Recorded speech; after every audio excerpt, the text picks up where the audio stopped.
Hello നമസ്കാരം. ഏറ്റവും പുതിയ സിനിമാ വിശേഷങ്ങളുമായി പുതിയൊരു വീഡിയോയിലേക്ക് എല്ലാവർക്കും സ്വാഗതം. ദീപാവലി ചിത്രങ്ങളായി നാളെ ഒക്ടോബർ 16 വ്യാഴാഴ്ച മുതൽ വിവിധ സിനിമകൾ തിയേറ്ററിൽ വന്നു തുടങ്ങുകയാണ്. അതുകൊണ്ട് തന്നെ നാളെ മുതൽ തിയേറ്ററിൽ ഓടിക്കൊണ്ടിരിക്കുന്ന പല സിനിമകളും ഔട്ടാവുകയോ അല്ലെങ്കിൽ കളക്ഷനിൽ വമ്പൻ ഇടിവ് സംഭവിക്കുകയോ ചെയ്യുന്നതാണ്. നിലവിൽ തിയേറ്ററിൽ ഓടിക്കൊണ്ടിരിക്കുന്ന ചെറുതും വലുതുമായ വിവിധ സിനിമകളുടെ ഏറ്റവും പുതിയ കളക്ഷൻ അപ്ഡേറ്റാണ് ഈ വീഡിയോ വഴി പങ്കുവയ്ക്കുന്നത്. ഋഷഭ് ഷെട്ടി തിരക്കഥ സംവിധാനം ചെയ്ത് ഒക്ടോബർ 2 തിയേറ്ററിലെത്തിയ കന്നഡ പാൻ ഇന്ത്യൻ സിനിമയാണ് കാന്താര ചാപ്റ്റർ 1. ഇന്നലെ ബുധനാഴ്ചയുടെ 13 ദിവസം പിന്നിട്ട് ഇന്ന് 14ാമത്തെ ദിവസം കൂടിയായ രണ്ടാമത്തെ ബുധനാഴ്ചയിലേക്കാണ് ഈ സിനിമ എത്തി നിൽക്കുന്നത്. 13ാം ദിവസമായ ഇന്നലെ ബുധനാഴ്ചയിലെ കേരള കളക്ഷൻ റിപ്പോർട്ടിലേക്ക് വന്നാൽ ഇന്നലെ 1,03,00,000 രൂപയാണ് കളക്ട് ചെയ്തിട്ടുള്ളത്. അങ്ങനെ 13 ദിവസം കൊണ്ട് കേരളത്തിൽ 45,35,00,000 രൂപയാണ് ഈ സിനിമ കളക്ട് ചെയ്തിട്ടുള്ളത്. സിനിമയുടെ വേൾഡ് വൈഡ് ഗ്രോസ് കളക്ഷൻ 658 കോടിയിലാണ് എത്തി നിൽക്കുന്നത്. ഓണർ റിലീസായി ഓഗസ്റ്റ് 28 തീയതി ഓൾ ടൈം ബ്ലോക്ക് ബസ്റ്റർ വിജയം നേടിയെടുത്ത സിനിമയാണ് ലോക ചാപ്റ്റർ 1 ചന്ദ്ര. കല്യാണി, പ്രിയദർശൻ, നസ്ലേൻ എന്നിവർ പ്രധാന താരങ്ങളെ ഡൊമിനിക്കലും തിരക്കഥ സംവിധാനം ചെയ്ത ഈ സിനിമ മലയാള സിനിമാ ചരിത്രത്തിന്റെ തന്നെ ഏറ്റവും കൂടുതൽ കളക്ഷൻ നേടിയെടുത്ത സിനിമ കൂടിയാണ്. ഈ സിനിമ 7ാമത്തെ ബുധനാഴ്ച കൂടിയായ 49ാം ദിവസമാണ് ഇന്ന് പിന്നിടുന്നത്.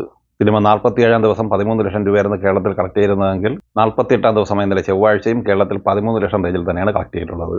120,98,00,000 രൂപയാണ് ആദ്യ 48 ദിവസം കൊണ്ട് കേരളത്തിൽ ഈ സിനിമ നേടിയെടുത്തിട്ടുള്ളത്. സിനിമയുടെ world wide box office collection 301 കോടിക്ക് മുകളിലുമാണ്. മോഹൻലാൽ നായകനെ രഞ്ജിത്ത് തിരക്കഥ സംവിധാനം ചെയ്ത് 2001 തിയേറ്ററിലെത്തി ബ്ലോക്ക് ബസ്റ്റർ വിജയം നേടിയ സിനിമയാണ് രാവണപ്രഭു. ഒക്ടോബർ 10 വെള്ളിയാഴ്ച 4K റീമാസ്റ്റർ പതിപ്പായി വീണ്ടും തിയേറ്ററിലെത്തിയ ഈ സിനിമയ്ക്ക് മികച്ച വിജയം നേടിയെടുത്ത് നല്ല കളക്ഷനുമായി മുന്നോട്ട് പോകാൻ കഴിയുന്നുണ്ട്.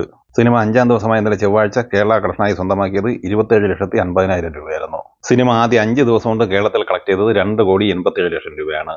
സിനിമ 5 ദിവസം പിന്നിടുമ്പോൾ വേൾഡ് വൈഡ് കളക്ഷനായി നേടിയെടുത്തിരിക്കുന്നത് 3,42,00,000 രൂപയുമാണ്. സെന്ന ഹെഗ്ഡെ തിരക്കഥ സംവിധാനം ചെയ്ത് ഒക്ടോബർ 10 തിയേറ്ററിലെത്തി പോസിറ്റീവ് അഭിപ്രായം നേടിയെടുത്ത സിനിമയാണ് അഭിഹിതം. ഈ സിനിമ 5ാം ദിവസമായ ഇന്നലെ ചൊവ്വാഴ്ച കേരളത്തിൽ 4,40,000 രൂപയാണ് കളക്ട് ചെയ്തിട്ടുള്ളത്.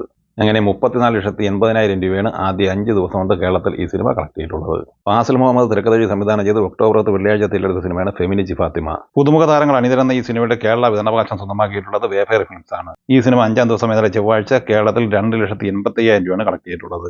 5 ദിവസത്തെ ഈ സിനിമയുടെ കേരള കളക്ഷൻ 20,85,000 രൂപയാണ്. നവാഗതനായ ദീപക് ഡിയോൺ തിരക്കഥ സംവിധാനം ചെയ്ത് ഒക്ടോബർ 10 തിയേറ്ററിലെത്തിയ മലയാള സിനിമയാണ് പ്രൈവറ്റ്. ഇന്ദ്രൻസ്, മീനാക്ഷി, അനു ആന്റണി എന്നിങ്ങനെയാണ് താരങ്ങൾ. ഈ സിനിമ 5ാം ദിവസം ഇന്നലെ ചൊവ്വാഴ്ച കേരളത്തിൽ 1,60,000 രൂപ കളക്ട് ചെയ്തിട്ടുണ്ട്.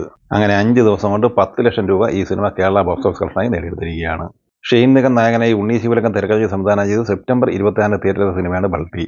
ഈ സിനിമ 19ാം ദിവസമായി ഇന്നലെ ചൊവ്വാഴ്ച കേരളത്തിൽ കളക്ട് ചെയ്തത് 8,75,000 രൂപയാണ്. അങ്ങനെ 8,85,00,000 രൂപയാണ് ഈ സിനിമയുടെ ആദ്യ 19 ദിവസത്തെ കേരള കളക്ഷൻ. സിനിമയുടെ വേൾഡ് വൈഡ് കളക്ഷൻ പ്രതീക്ഷിക്കുന്നത് 12,50,00,000 റേഞ്ചിലാണ്. ധനുഷ് തിരക്കഥ സംവിധാനം ചെയ്ത് അഭിനയിച്ച് ഒക്ടോബർ 1 തിയേറ്ററിലെത്തിയ തമിഴ് സിനിമയാണ് ഇഡ്ഡലിക്കടൈ.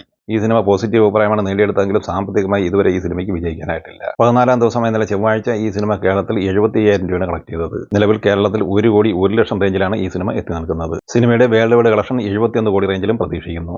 ഈ സിനിമകളെക്കുറിച്ചും വീഡിയോ സംബന്ധമായി നിങ്ങളുടെ അഭിപ്രായങ്ങൾ കമന്റായി പറയുക. വീഡിയോ ഇഷ്ടമായി ലൈക്ക് ചെയ്യുക. നമ്മുടെ ചാനൽ സബ്സ്ക്രൈബ് ചെയ്യുന്ന കാര്യം കൂടി പരിഗണിക്കുക. പുതിയ സിനിമകളുടെ വിവരങ്ങൾ, മറ്റ് കളക്ഷൻ അപ്ഡേറ്റുകൾ ഉൾപ്പെടെ മറ്റൊരു വീഡിയോയുമായി വീണ്ടും കാണാം. എല്ലാവർക്കും ഒരിക്കൽ കൂടി നന്ദി, നമസ്കാരം.